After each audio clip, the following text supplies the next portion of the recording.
দেখো আমরা tense changing শিখবো। হ্যাঁ, আমার একটা টেন্সকে কিভাবে অন্য টেন্সে ডিফারেন্ট টেন্সে আমরা ট্রান্সফার করতে পারি, আমরা চেঞ্জ করতে পারি। ক্লিয়ার?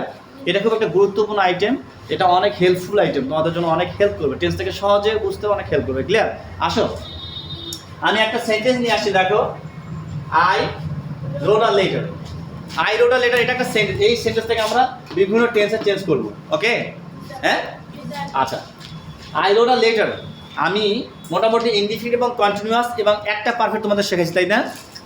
ইনডিফিনিট 3টা শেখানো হচ্ছে, কন্টিনিউয়াস 3টা শেখানো হচ্ছে, এবং একটা পারফেক্ট শেখানো হচ্ছে, তাই তো? তো আমরা এই 7টা টেন্সের মধ্যে আসবো। 1 2 3 4 5 6 7, 7-এর মধ্যে আমরা আছি। ঠিক আছে? এক সেন্টেন্সকে আমরা 7টা সেন্টেন্সে কি করবো? 7টা টেন্সে আমরা কি করবো? চেঞ্জ করবো। ক্লিয়ার? ওকে। তো আই রোড আ লেটার, এটা আছে আমাদের পাস্ট ইনডিফিনিট, তাই তো?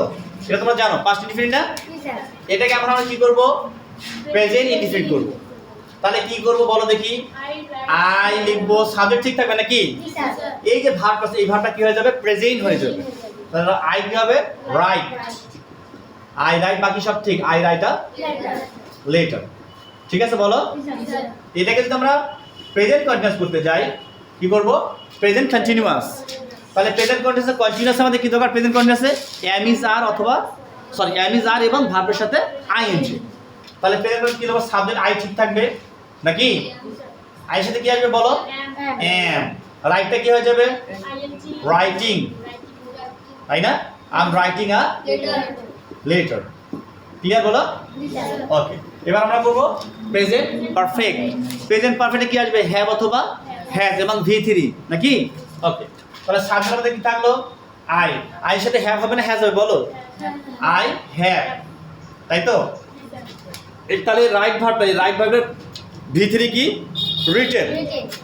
ওকে, WRITTEN, রিটেন আ লেটার। ঠিক আছে, বলো। ওকে। এবার এটাকে আমরা কি করব? পাস্ট কন্টিনিউয়াসে করব। পাস্ট কন্টিনিউয়াসে করতে গেলে কি লাগবে বলো তো? ওয়াজ অথবা ওয়্যার, ভার্ব প্লাস আইএনজি। ওকে। তাহলে আমরা কি করব? আই সাবজেক্ট মধ্যে ঠিক থাকলো, আই এর জন্য কি আসবে বলো? Was. I was.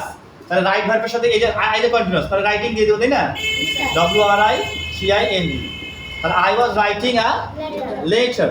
Okay, I was writing a letter, এটা আমার কি হইলো? Past continuous.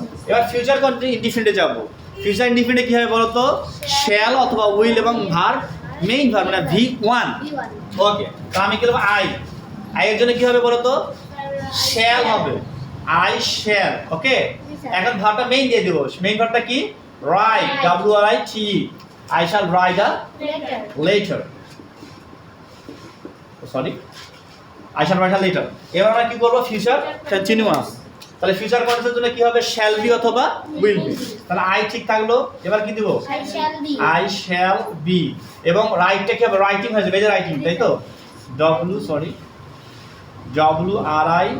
WRITING, writing a letter. তোমরা কি ব্যাপারটা বুঝতে পারছো?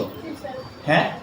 তাহলে আমরা একটা সেন্টেন্সকে, আমার এইটা কোন সেন্টেন্স বলো তো? এটা হচ্ছে পাস্ট কি?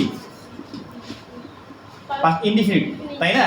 তাহলে এই যে আমরা 7টা সেন্টেন্স শিখছি, আমরা একটা সেন্টেন্সকে কি করলাম? 7টা সেন্টেন্স টেন্সে আমরা কি করলাম? চেঞ্জ দেখলাম। ক্লিয়ার? তাহলে আমাদের খেয়াল রাখতে হবে, দেখো আমাদের চেঞ্জটা হচ্ছে কোন জায়গায়? শুধুমাত্র ভার্বের জায়গাটাতে চেঞ্জ হচ্ছে, অন্য কোথাও চেঞ্জ আছে কি? না স্যার, সব ঠিক। শুধু আমরা এই জায়গাটা মনে রাখলে আমাদের কোনো সমস্যার ভাবনা আমরা টেন্স চেঞ্জ করতে পারবো। ক্লিয়ার? বুঝতে পারছো তো? হ্যাঁ, পারবো তো? ওকে, থ্যাংক ইউ।